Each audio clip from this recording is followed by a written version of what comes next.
Once a fraud, always a fraud. However, being a fraud does not mean you cannot be the #1 DPS in the game. And that is what he is on global right now. There is literally no DPS stronger than him at this point on global. So, I'm making this video before making the showcase because I need to give context and I do not want to have to make more videos after the showcase regarding Zonji and his kit. Now, when I call him a fraud, I need to make sure people understand. The simple reason is because he cannot land his damn black flashes. If he lands his black flashes, he's more than just #1 in the game. He's fucking insane. Okay, now, even when I thought he was like a lot worse than I do right now, I still considered him in like top 5 DPS. But now he's more like #2 on JP, and of course #1 on global without a doubt, right?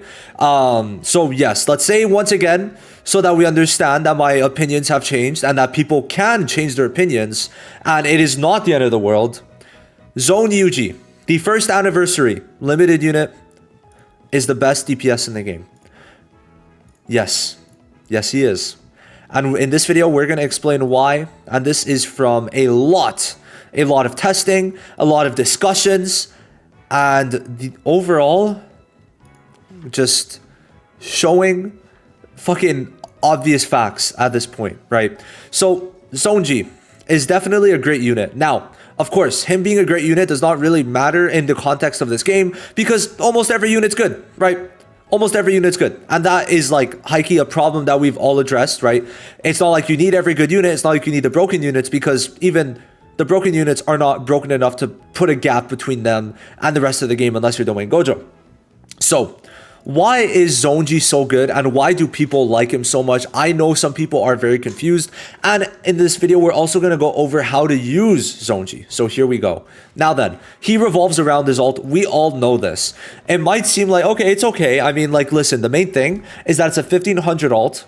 And while it's going to have no buffs, what it will have is a 250% Black Flash multiplier, right? So this is going to be a very insanely high Black Flash damage, and it's going to allow it to do really, really well.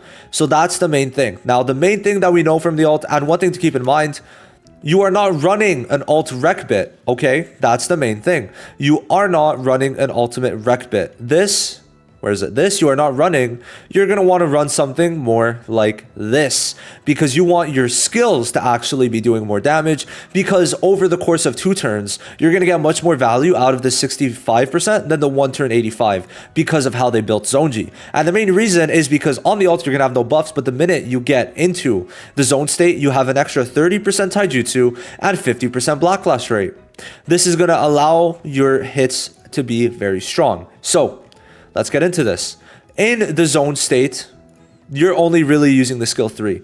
The main reason is because it's a 680% attack. And why this is crazy is because 680 translates because you're doing 2 attacks per turn. That 680 is translating to 1360 per turn. 1360 per turn is very high. Also, a big thing, 0% crit rate, but you could crit damage. Okay, interesting. He's got very good Black Flash damage on these hits. And then the only thing is, right, the skill 2, if you're able to use it, will give you taijutsu and extra damage dealt. The problem is just this skill on its own will be doing less damage. Now, you are able to really just stay on the skill 3 and essentially just go crazy, right?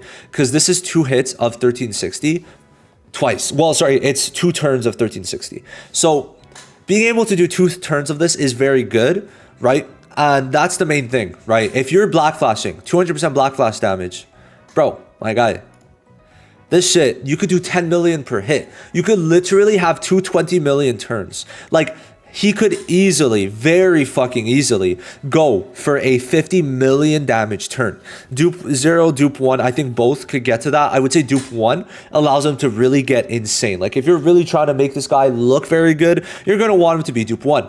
But when you're able, over the course of 3 turns, to do a solid 50 million damage and also have really good break damage, yeah, you're insane. Now, why this break damage is also quite important, I will say, is that it allows, especially for sweep, but also other modes, it gives you a bit of that survivability that he lacks. If this damage reduction was also inside the zone state, he would be so much better because you would be able to stack up essentially, I think like 45 or 60% damage reduction at once if this was inside the zone state, but it is not, unfortunately. So that does make him a bit worse. And what I mean by that is, especially in the newer floors, it is definitely possible for you to die if he's not dupe 1. That's the thing. I would like for him to not die, but you know, it is what it is. It is what it is. It is what it is, because at least he could break and do his very good damage. So the thing is, if you're not black flashing, it could be a lot worse. That's the main thing, that he does need to black flash for him to really prove himself, right? That's a big thing, because without the black flash, like look at that, 150, 200% damage increase.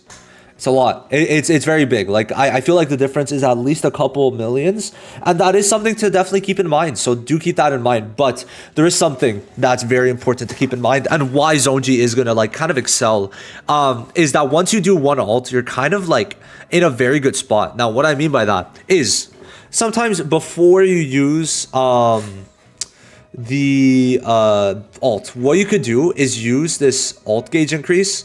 This is going to help kind of negate this, because you get half the ult charge, right? And if you have the cursed energy, I think using the skill 2 before you ult is actually quite good, because you're going to get this extra ult gauge. And why is that good? Because you ult, right? You ult. Okay, that's cool. Now for 2 turns after, you're still doing damage. However, it's not ult. So essentially, there's 2 turns where you're still doing damage, but it's getting you closer to the ult, which means the time in which you go from doing damage to your ult again is going to be very low, and it's going to allow you to essentially get a snowball effect. So not only does he have some of the highest damage numbers in the game, because he has essentially 3 very big turns. This ult turn could be up to 10 mil from what I've seen, probably a bit higher. This could get easily to 20 million in total if you get the black flashes. And then you're going to be very close to getting your ult once again, once you're out of those 2 turns of this, because you're going to be doing 4 hits. It's like you had 2 full hits, right?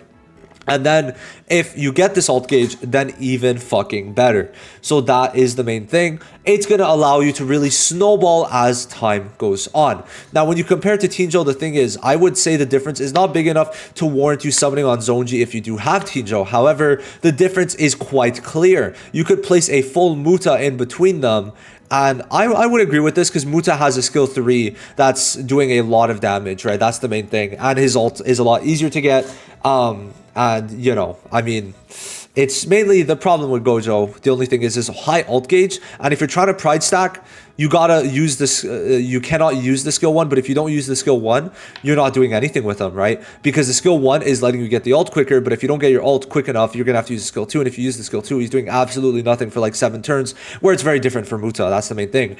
But Zonji is just very good to be able to do the damage for 3 consecutive turns, and then after that, he's gonna get his ult back very quickly. His damage numbers by far, especially with Domain Gojo, even with Degumi, very good. Now, the best thing, the most important thing to realize why Zonji gets a bit of an edge over other DPSs is he has the craziest setups, right? Like, he has access to yellow. Shoko, Yaga, Degumi, and Domain Gojo too, but you know, Shoko, literally just insane. Like, especially on JP, Zonji got better as time went on, because Shoko was able to heal, which is very important for him, but also give amazing buffs higher than Red Yaga alongside these debuff increases, right? For another 30% that Yaga does not have while healing. And also her ult gives ult gauge, which is going to let Zonji get his ult even quicker, which is very good. And then Yaga, I mean, we know how Yaga goes. He's essentially another like sub DPS, right? He's able to do easily 10 to 14 mil in a run, which is very crazy. Like, his ult is a full 1500,